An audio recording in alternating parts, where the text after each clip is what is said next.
hukum yang itu bagi jadi 4. Yang pertama ibarat izhar. Yang kedua ada ikhlas. Yang ketiga ada idgham. Dan yang keempat ibarat ikhlas. Yang pertama izhar. Izhar itu artinya jelas.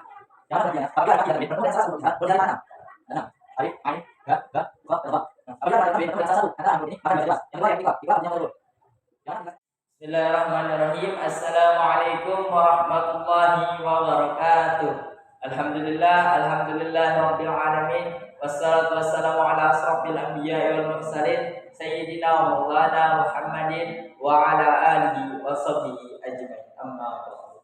Baiklah, perkenalkan di sini nama saya Rahman dengan NIM 222030418. Di sini saya akan membuat video belajar mengajar tajwid untuk memenuhi tugas UTS metode praktek pengajaran. Baiklah, sebelum kita mulai belajar ada baiknya kita melafazkan al-basmalah. Bismillahirrahmanirrahim. Baiklah, di sini saya akan mengajar tajwid. Tajwid di sini artinya hukum cara kita membaca Al-Qur'an. Termasuk di situ hukum kita dalam melafazkan huruf-huruf Al-Qur'an, termasuk juga hukum cara kita melantunkan ayat-ayat suci Al-Qur'an. Jadi di sini hukum tajwid ini terdapat ruang lingkupnya ataupun apa saja yang harus dibahas di dalam tajwid, apa saja yang akan dipelajari di dalam tajwid. Banyak sekali di dalam ilmu tajwid ini ruang lingkupnya. Di antaranya yaitu ada nun mati dan tanwin, ada mim mati, ada hukum gunnah, ada mad tabi'i, ada mad far'i, dan masih banyak lagi yang lainnya. Dan pada kesempatan kali ini saya akan membahas hukum tajwid yang dasarnya ataupun yang harus kita ketahui terlebih dahulu. Karena mengapa? Karena hukum tajwid yang dasarnya ini banyak sekali di dalam Al-Qur'an dibandingkan dengan hukum-hukum tajwid yang lainnya. Baiklah, di sini saya akan mengajar yaitu hukum tajwid nun mati atau tanwin. Nah, jadi nun mati di sini nun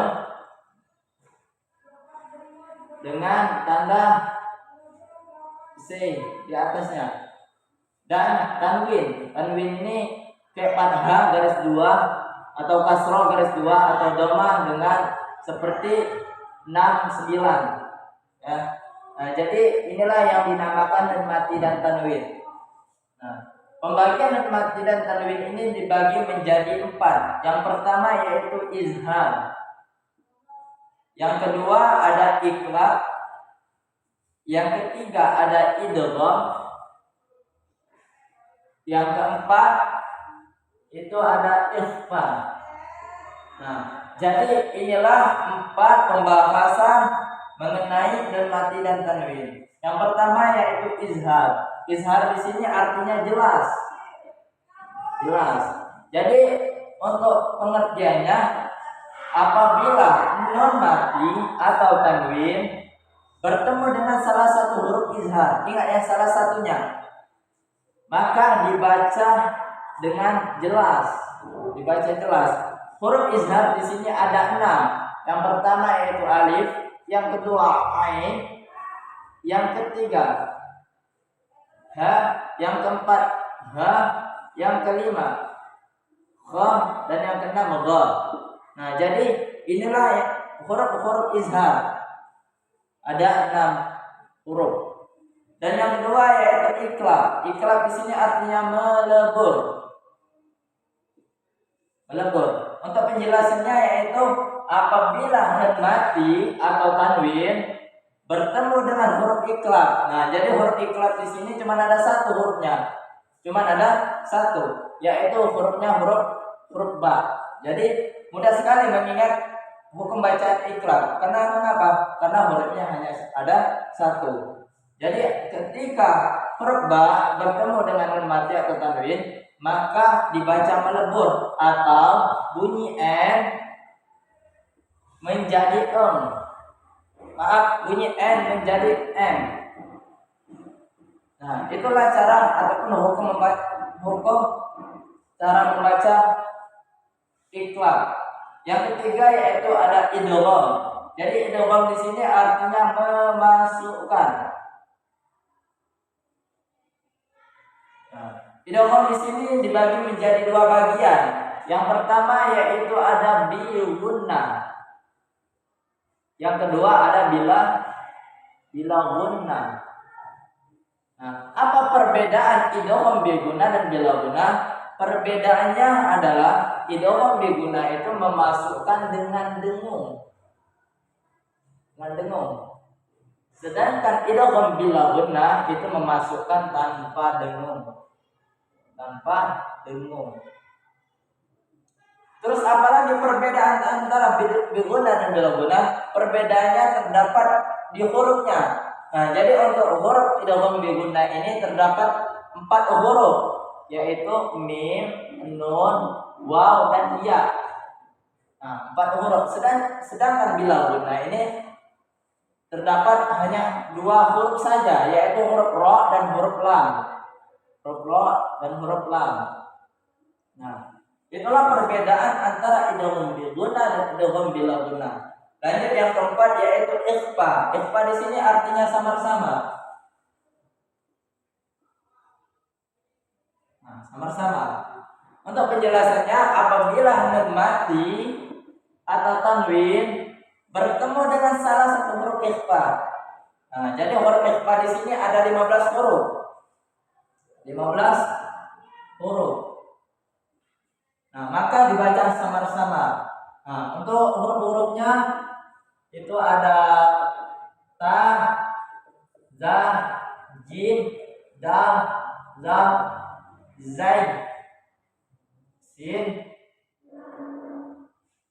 shin, sad, dot, ta, za, fa, qaf, kaf. Nah, jadi ini adalah huruf ikhfa.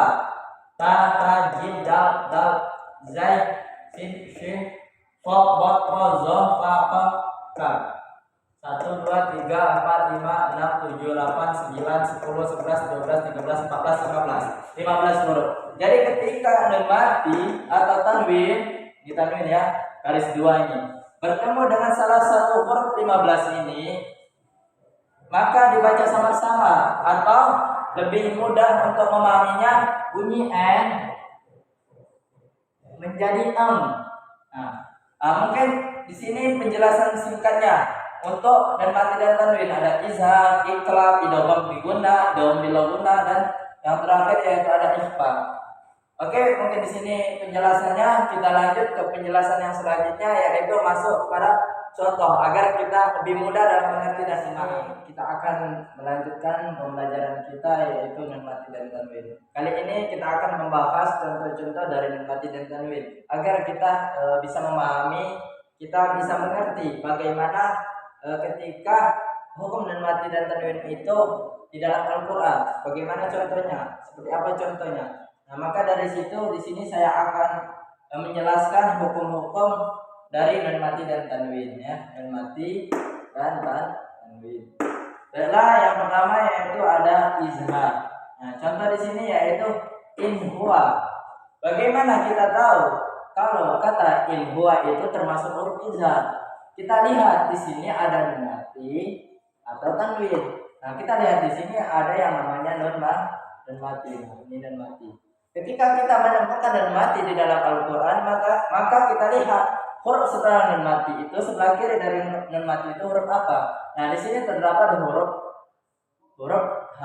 Maka sudah dipastikan ketika nun mati ketemu dengan huruf A itu disebut izhar. Kenapa disebut izhar? Karena huruf H ini termasuk ke dalam huruf izhar. Huruf izhar tadi ada 6, yaitu yang pertama alif, yang kedua ain, yang ketiga ha, yang keempat ha, yang kelima gha, dan yang keenam gha. Nah, maka disebut huruf izhar. Maka cara membacanya yaitu in huwa. Jelas disebutnya in huwa, bukan in huwa tapi in huwa. Jelas dan matinya. Nah, contoh lain di sini adalah kata azabun alim. Nah, bagaimana kita mengetahui bahwasanya kata azabun alim ini termasuk hukum izhar? Kembali lagi ke penjelasan tadi. Ketika kita melihat dan mati atau melihat tanwin, nah ini tanwin ya. Ini tanwin kalau kita sebutkan tiga-tiganya. Tetapi ketika kita sebutkan satu persatu, maka ini disebut fathatain, ini disebut kasratain, dan ini disebut domatain. Nah, ketika kita sedang membaca Al-Quran, kita melihat di antara 4 komponen ini dan mati atau fathatain, kasratain, domatain, maka disitulah hukum dan mati dan tanwin. Nah, di sini terdapat domatain. Nah, kita lihat setelah domatain, setelah tanwin itu huruf sebelah kirinya apa? Maka di sini kita lihat huruf alif, maka disebutlah ini hukumnya adalah izhar. Karena mengapa? Karena ketemu dengan huruf alif. Alif ini adalah termasuk ke 6 huruf izhar. Nah, cara membacanya juga sama, yaitu jelas, yaitu azabun alim. Jadi bukan azabun, bukan, tapi azabun alim. Jadi tanwinnya ini jelas, domatanya ini jelas, azabun alim. Nah, begitu penjelasan untuk izhar. Nah, yang kedua yaitu ada iklab ya.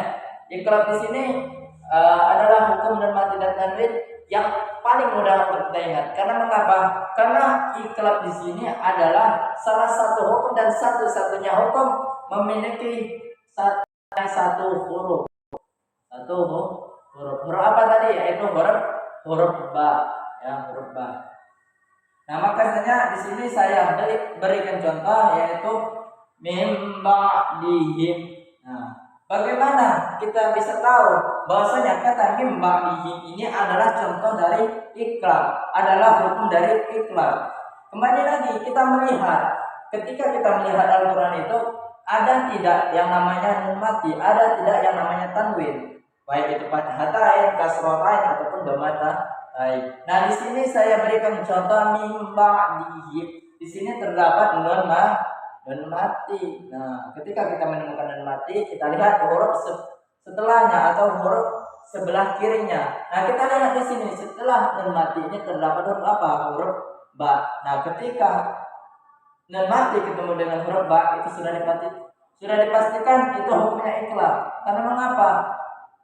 Karena huruf iklab itu hanya ada satu. Jadi ini disebut hukum iklab. Cara membacanya pun sangat mudah sekali, yaitu mim ba'dihim. Apa tadi iklab? Iklab meleburkan. Jadi bunyi nun mati ini, bunyi n diganti dengan bunyi n.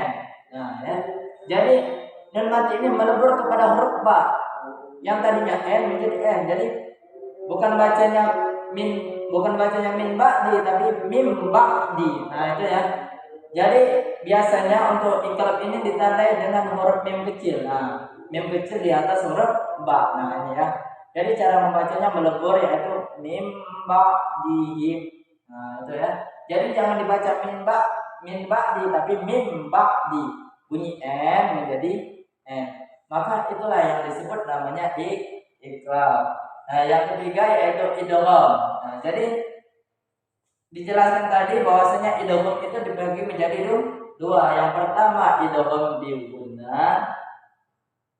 gunnah, dan yang kedua idgham bila gunnah. Apa perbedaan tadi? Kalau bi gunnah itu masuk dengan dengung, kalau bi gunnah itu masuk dengan dengung, kalau bila gunnah itu masuk tanpa dengung. Nah, di sini saya berikan 2 contoh. Satu bi gunnah, satu bila gunnah.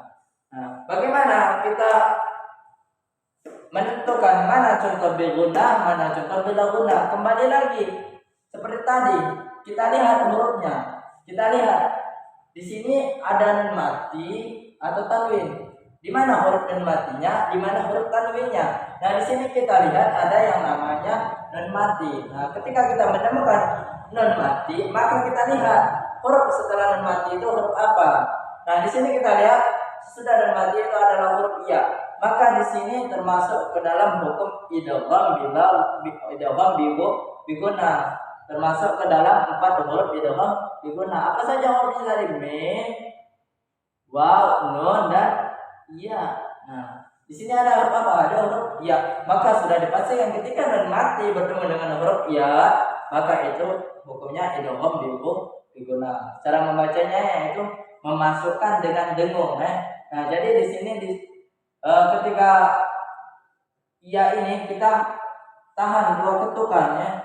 Contohnya cara membacanya mayyakulu. Nah, jadi perbedaan antara biguna sama bilaguna itu terletak dengan dengungnya. Kalau biguna itu mayyakulu, kalau bilaguna itu mayyakulu. Nah, jadi perbedaan terdapat antara diketukannya. Nah, ketika idgham bilaguna, ini contoh idgham bilaguna dan mati ketemu dengan huruf lam. Kenapa dikatakan idgham bilaguna? Karena lam ini termasuk huruf bilaguna, ro dan lam. Nah, sini ada lam. Nah, cara membacanya apa? Tanpa dengung. Jadi di sini tidak boleh ditahan atau ditahan dua ketukan, tapi langsung ya. Jadi milladunhu. Nah, milladunhu, jangan milladunhu. Nah, itu masuk ke hukum biguna. Nah, jadi jangan ditahan. Langsung saja milladunhu. Nah, jadi itu perbedaan. Kalau biguna itu dengan dengung, kalau bilaguna itu tanpa dengung. Nah, saya bacakan lagi contohnya supaya lebih paham lagi, yaitu biguna itu dua ketukan yaqulu, sedangkan biguna itu tanpa ketukan ataupun tanpa dengung ya, yaitu billadunhu. Jadi di sini jelas perbedaan antara idgham biguna dan idgham bilaguna. Nah, masuk ke contoh yang keempat, yaitu contoh ikhfa. Tadi apa ikhfa? Ikhfa artinya sama. Nah, di sini sudah saya tuliskan contoh dua contoh dari hukum ikhfa, yaitu yang zurun. Nah, kembali lagi, kenapa kata yang zurun ini kita sebut dengan hukum ikhfa? Karena di sini ada nun mati bertemu dengan huruf fa. Nah, ini nun mati. Nun mati. Kita lihat setelah huruf nun mati itu huruf apa? Nah, ketika huruf fa, maka itu disebut ikhfa. Nah, apakah ketika nun mati ini ketemu dengan huruf alif di sini tetap ikhfa? Tidak, tapi disebut izhar. Karena ketika nun mati ketemu dengan huruf alif, maka itu disebut izhar. Kenapa izhar? Karena alif itu termasuk huruf izhar. Nah, yang hanya termasuk dengan huruf ikhfa ini adalah 15 huruf tadi yang kita tuliskan di awal tadi. Nah, jadi cara membacanya juga yaitu samar-samar atau bunyi n menjadi ya. Lebih mudah lagi, agar lebih paham lagi, bunyi n menjadi Nah, jadi cara membaca di sini bukan yanzurun, bukan, tetapi yang zurun. Nah, ini kan awalnya huruf n dan mati ini awalnya n. Tetapi ketika bertemu dengan huruf fa menjadi ikhfa jadi ya. Jadi bacanya yang surun. Jelas? Nah, di sini saya contohkan lagi satu contoh lagi, yaitu samawatin tibaqah. Ini mana yang disebut dengan huruf hukum ikhfa?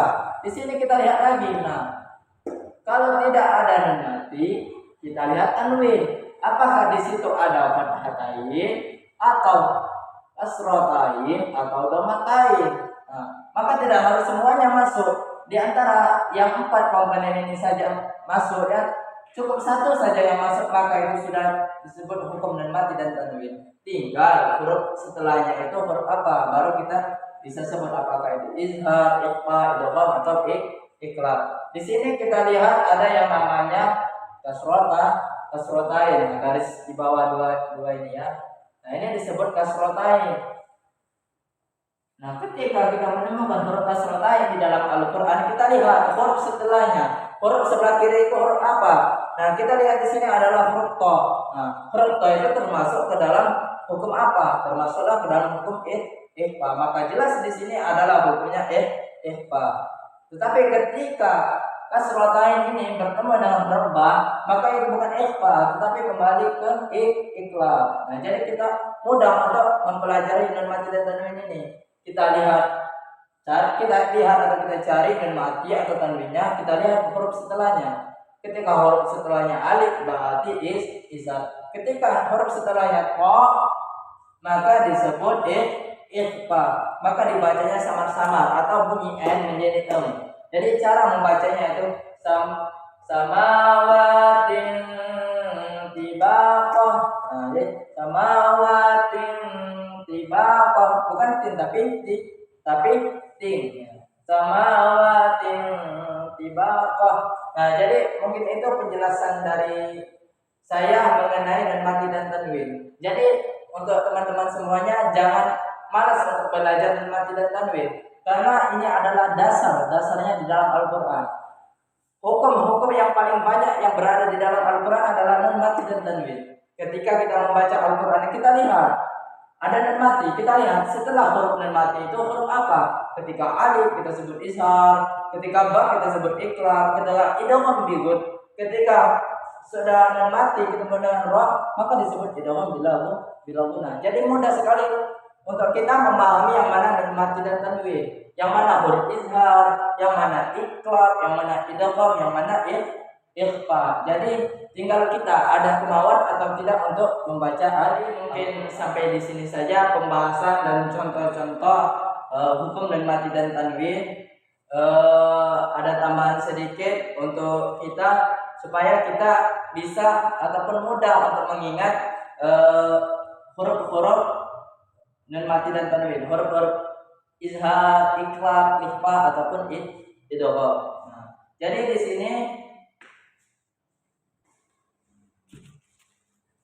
sini kita hapus dulu ya, contoh-contohnya dihapus dulu.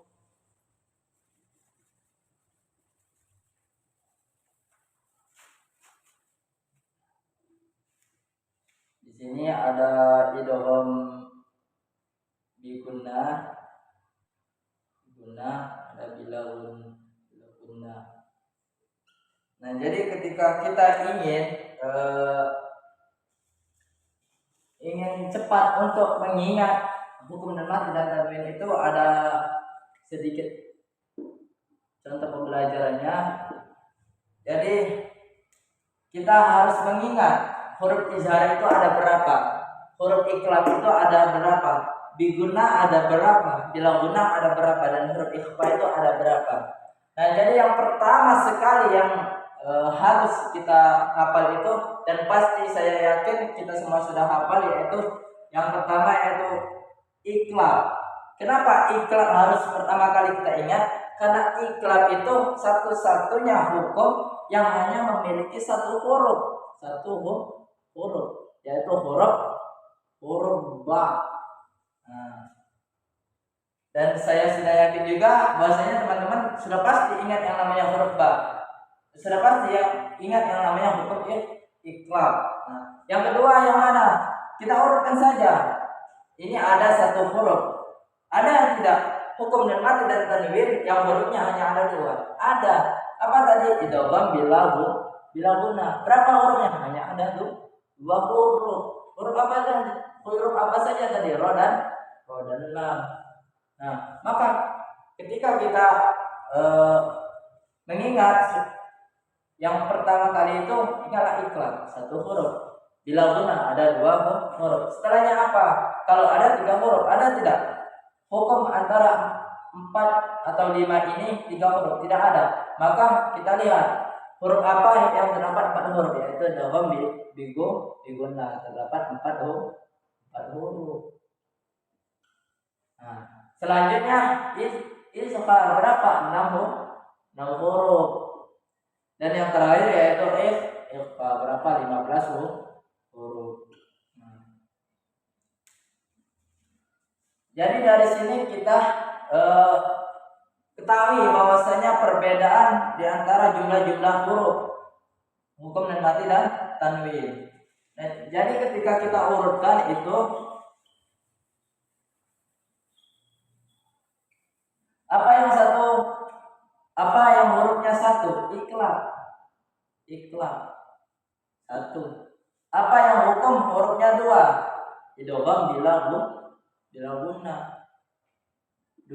Apa yang hurufnya setelah angka 2? Angka 4. Apa? Idgham bigunnah, hurufnya ada 4. Setelah itu izhar. Nah, dan yang terakhir yaitu ikhfa. Berapa hurufnya? 15 huruf. Nah, jadi kita ingat angka-angka ini. Ketika kita berjalan di luar, kita melihat ada baliho-baliho, kita melihat ada angka-angka di gedung.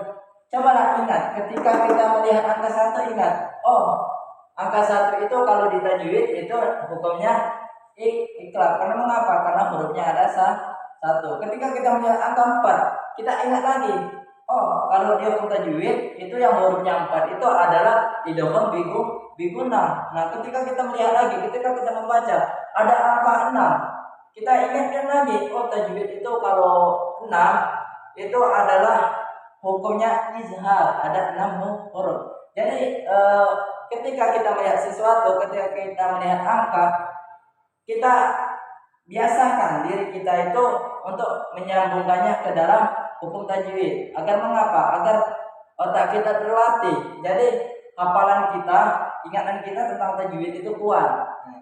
Jadi mungkin inilah sedikit tambahan. Semoga mempermudah kita dalam mengingat dan belajar tajwid.